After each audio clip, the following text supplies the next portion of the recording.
بسم الله والصلاة والسلام على طه الأمين في كل وقت وحين. السلام عليكم ورحمة الله وبركاته. شوقي محمود بدور, soyez le bienvenu sur Radio Buka'a. Assalamu alaikum Fatia Bukao.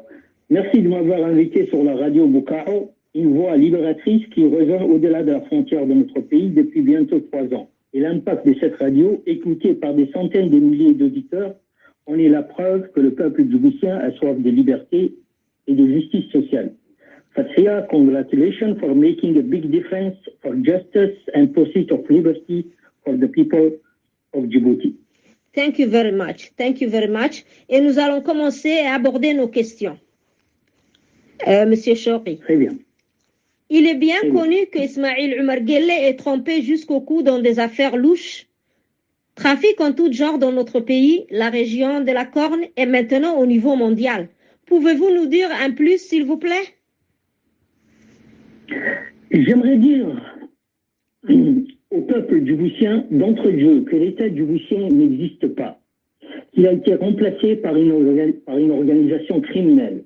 Je le répète une deuxième fois, l'État djiboutien n'existe pas et qu'il a été remplacé par une organisation criminelle à laquelle se trouve à sa tête Ismaïl Omar Guelleh.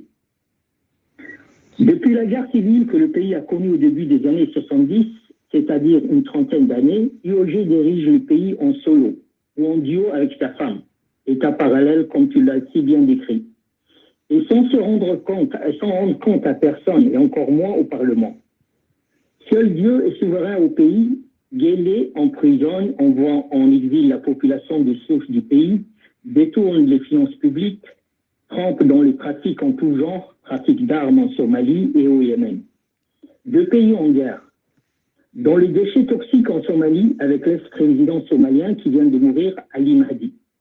Blanchit le fonds public éthiopien que les Tigrés ont détourné au trésor éthiopien via les réseaux bancaires mafieux qui s'est créé depuis son arrivée au pouvoir.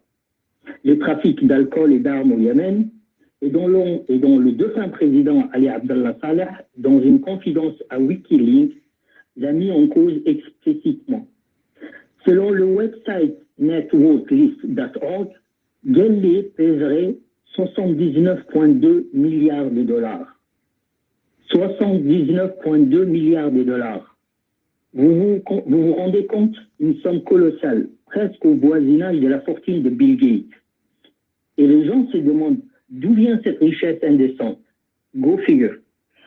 À l'heure actuelle à Djibouti, le mot comptabilité est un concept très flou, voire un mot avec une mauvaise connotation. Par exemple, les recettes des grandes entreprises publiques ne sont pas incluses dans le budget de l'État. Idem pour la rente des bases militaires. Selon la Banque mondiale, le produit intérieur brut du pays, c'est-à-dire l'ensemble des richesses créées par l'économie, est de 3 324 634 000 en 2019. Nous savons que le secteur informel qui constitue les professions précaires, en autre mot l'économie non comptabilisée, se chiffre autour de 50 à 70% dans les pays de développement. Disons que le secteur informel à Djibouti tourne autour de 50%, c'est-à-dire grosso modo une richesse qui serait de 1,5 à 2 milliards de dollars. Et donc, en comptabilisant l'économie réelle et l'économie informelle, nous arrivons à une économie qui se chiffre aux alentours de 5 milliards de dollars. Et le budget de l'État djiboutien serait légèrement en dessous de 1 milliard de dollars. En 1984, le budget du pays se chiffrait aux alentours de 26 à 28 milliards de francs djibouti. Les fonctionnaires étaient payés en temps et la gestion des finances publiques était gérée grosso modo passablement bien. Aujourd'hui, le budget se chiffre à 158 milliards de francs djibouti et les caisses sont vides. Le taux de pauvreté de la population a explosé depuis son arrivée au pouvoir. Fatia, something doesn't add up at all in this picture. Nous savons que l'État a du mal à payer ses employés chaque mois, le chômage est très élevé et la population vit dans une extrême pauvreté. La gestion de ces pays est enveloppée d'un mystère très épais. Encore une fois, Guelleh gère le pays comme une organisation criminelle sans se soucier d'une éventuelle sanction. Une organisation criminelle qui possède les prérogatives d'un État souverain. Voilà une de nombreuses explications de son insistance à rester au pouvoir. Ad vidam aeternam, c'est-à-dire pour l'éternité. Le tyran Guelleh, ce jour-ci, est piégé comme un rat dans une cage. Et le 5e mandat représente une escapade pour une autre 5 années. Il faut les lire à travers ces mots quand il dit qu'il est Dieu. Sous-entendu, fatigué, dépassé par les événements. Je crois fermement que l'homme aimerait partir et jouir de la fortune colossale qui s'est constituée à travers les années. Mais il sait aussi qu'il sera rattrapé par son passé criminel. S'il est amené à quitter le pouvoir, il traîne trop de casseroles derrière lui. Il le sait et nous le savons aussi. This is catch-22 dilemma qu'il est en train de vivre. Ajoutez à ça les folies incontrôlables de sa femme et l'avidité de ses enfants. Ismail Yukudjira.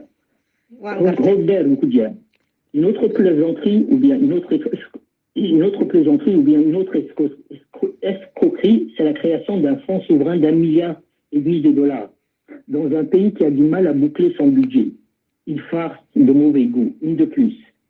Ce fonds est géré dans sa totalité par des étrangers venus de l'Afrique de l'Est, de l'Afrique de l'Ouest, qui coulerait d'un petit cousin mamassin pour donner l'impression d'une présence djiboutienne à la table décisionnelle. Un petit milliard, un petit 1,5 milliard de dollars, ou bien un chiffre plus grand que ça. Who knows? Ne perdons pas de vue de 79,2 milliards de dollars du website networklist.org.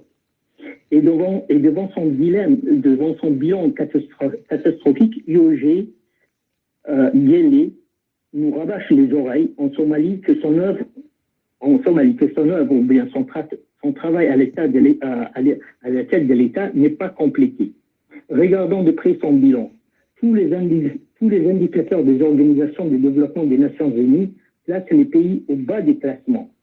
Index sur la corruption, nous nous rangeons à la 142e place sur 172. Indicateur sur le développement humain à la 166e place. Indicateur sur la santé à la 175e place sur 195. Indicateur sur la démocratie, pays pas libre. Voilà résumé en quelques mots l'état catastrophique du pays. Merci. J'ai une autre question, Monsieur Chouki. Dites-nous pourquoi le beau-fils de Guelleh, Tomi Tayore, a pris une telle importance à Djibouti, au vu de son background de petite malfrate et de nuit parisienne à Djibouti. Je vous laisse la parole. Vois-tu, Fatia, Guelleh croit fermement que le pays est une propriété privée de sa famille, que nous, le peuple djiboutien, nous sommes ses serfs. Il ne faut pas oublier que l'homme est né et a grandi en Éthiopie durant le règne de l'empereur Haïlé Sélassié, un monarque absolu à la mentalité féodale. Sa construction mentale, ou bien comme disent les Américains, si bien son mindset est construit autour de ce monde de domination, monarque-serf. En un mot, une mentalité féodale. J'ai dit ça sérieusement. Fatia, une petite anecdote sur ce sujet. Lors d'une confidence avec un homme de sa cour, Guelleh lui aurait dit qu'il pensait sérieusement instaurer une monarchie constitutionnelle et qu'il laisserait la gestion du pays à un gouvernement élu.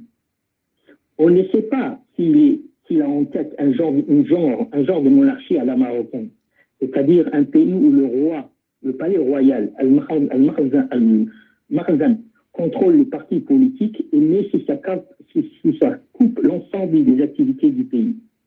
D'ailleurs, le dictateur djiboutien entretient d'excellentes relations avec la monarchie marocaine. Voilà le genre d'individu nous dealons avec. Un psychopathe doublé de mégalomane. Tommy, le petit béquet gigolo de la nuit parisienne, est à l'image du beau-père. Il aime le luxe, l'argent facile, les soirées arrosées et la compagnie des belles femmes, comme IOG du temps de sa jeunesse. Il n'a pas une éducation formelle comme le beau-père. Il aime les bling-bling comme le beau-père. En quelques mots, il aime exister et il le fait savoir sans complexe. So this is a match made from heaven. IOG, Tommy, IOG. Absolument. Le deux femmes de la même pièce de monnaie. Et dans ce grand temps d'incertitude quant à l'avenir de la famille, Tommy prend en charge les événements. Tommy a l'avantage aussi d'être un étranger, et donc loin de la proximité des Djiboutiens. Des secrets, les intrigues et toutes les formes de déviation d'Aramous sont préservées, contrairement aux frasques et enfantillages d'un Jama'a télé. Ce dernier n'a pas compris ou pas voulu comprendre le code caché de la maison, comment fonctionne la cour de Haramous. Malheur lui en pris, le couperet est tombé. Tommy est réconfortant à tous les niveaux. Et ce jour-ci, il joue au Bob Denard en important des mercenaires ouest-africains et centrafricains pour protéger la famille au cas où les militaires et les policiers djiboutiens changent de camp et pointent leurs fusils en direction d'Aramous. Tommy est un atout, Jama était un handicap. Ajouté à ça, le petit BT est en train d'apprendre vite le business du beau-père. Il est devenu global en collectant des cartes de visite de la mafia au pouvoir en Afrique de l'Ouest et centrale. Il crée une compagnie d'aviation et fait voyager la poudre blanche sous d'autres cieux. Il éteint son cercle d'amis au gratin politique de l'Afrique de l'Ouest. Il était l'ami du défunt Premier ministre ivoirien, Hamad Bayakomo, qui était lui-même accusé de trafic de drogue. Tout un réseau en perspective. Le petit BT va vite et il a de grandes ambitions pour sa personne. Fatia, comment expliquer la raison d'être et la justification quant à la rentabilité financière d'un Ivory Jet Service, en ce moment où de grandes compagnies d'aviation sont dans le rouge? Qui sont sa clientèle? Le constat est sans appel. Il y a fraude. Il y a anguille sous roche, comme le français le dit. Something fishy about this whole Ivory Jet business. Yeah. Allez jeter un coup d'œil sur son flashy website, tommytaouré.com/fr. Ce n'est pas vraiment sérieux. Sur la page d'accueil, on peut voir la photo d'un grand bâtiment commercial de plusieurs étages. Il fait croire que le siège social de sa compagnie d'aviation s'y trouve. Ensuite, il énumère les différents business du soi-disant groupe. Aviation privée via Ivory Jet Services, restauration aérienne via Déclic Air, l'éducation via Djibouti Air College, environnement via Solar 7, le sport via Arta Solaire. Le gars n'est pas seulement flashy, il est mytho à l'évidence. Les photos le montrent très bien. Dans la partie Discover My Entrepreneur Journey, je vous traduis cette partie en français. Franco-ivoirien d'origine, je me suis installé à Djibouti au cours des dernières années. Je pourrais être, notez bien, je pourrais être un homme qu'on peut considérer comme un entrepreneur aux activités diverses, grâce à un portefeuille diversifié et multiculturel de mes entreprises. Je suis maintenant présent dans plusieurs secteurs d'activité tels que l'aviation, le renouvellement énergétique, le sport et les télécommunications. Une autre question, Chokri. Pouvez-vous nous expliquer les raisons du va-et-vient incessant entre Djibouti et Abidjan de l'avion présidentiel depuis les 2 dernières années? Avec plaisir. J'ai appris depuis un bout de temps que IOG emmagasine des milliards de dollars dans son palais d'Aramous. Et des milliards de dollars sous forme de papier, ce sont des montagnes qui se forment très vite. Et surtout, les transporter est un casse-tête logistique. Également, l'argent placé dans de chambres peut se dégrader en plus de perdre de la valeur du prix de l'inflation.